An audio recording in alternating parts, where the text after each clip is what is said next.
Alors, peut-être Adam, Oui. Monsieur le Président, Adam voulait juste réagir rapidement. Oui. Pour Adam et pour le Président, Très réaction rapidement, vraiment rapide. Juste 30 secondes. Je veux juste rappeler à Monsieur le Président que ce qui se passe au Sahel n'est que les conséquences de ce qui a été fait en Libye. Cette intervention en Libye où vous avez oublié, quand je parle de vous, je ne parle pas de votre personne, je parle de votre position. Vous avez oublié l'existence de l'Union africaine. Monsieur le Président, vous l'aimez le dire. Nous sommes au Mali pour aider le Mali. Si nous n'étions pas venus au Sahel, il n'allait pas avoir de gouvernement actuellement au Mali. J'ai envie de vous dire que si ce n'était pas les Africains, il n'allait pas avoir de France aujourd'hui. Nous sommes liés, nous sommes liés, nous sommes liés.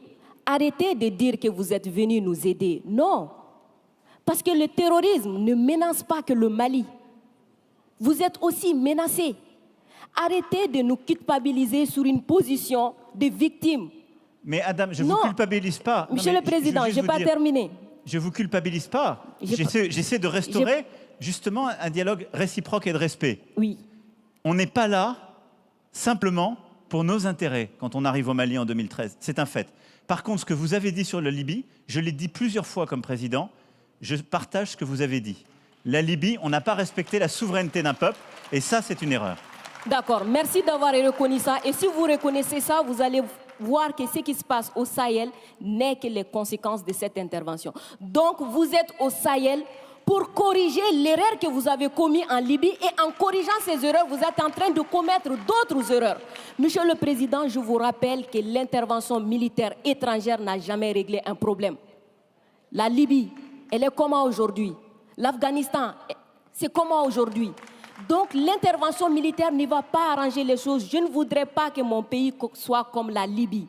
Prenez votre responsabilité et surtout arrêtez de dire que nous sommes là pour vous aider. Non, vous n'êtes pas là pour nous aider. On est ensemble. On a un ennemi commun. On le combat ensemble. Et pour finir, ces sorties ces derniers jours entre vous et les autorités maliennes, c'est juste une honte. Parce que c'est une honte. Vous avez le même ennemi et l'ennemi, il est grandi. L'ennemi, il prend de l'ampleur dans ça. Dites-leur, faites-moi plaisir, dites-leur.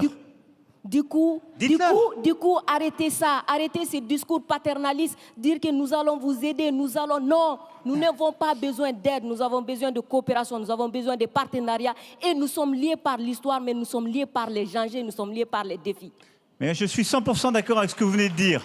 Mais après, vous ne pouvez pas me dire, vous ne pouvez pas couvrir les propos inacceptables qui ont été tenus par des gens qui, eux, n'ont ni la légitimité ni la légalité pour eux. Or, ils ont tenu des propos inacceptables. Non, mais je vous le dis. Et vous ne pouvez pas me dire, on doit avoir un dialogue équilibré, réciproque, et me dire, dès que je vous parle avec le cœur et que je vous dis la vérité, je serai paternaliste. Je ne suis pas paternaliste, je suis sincère.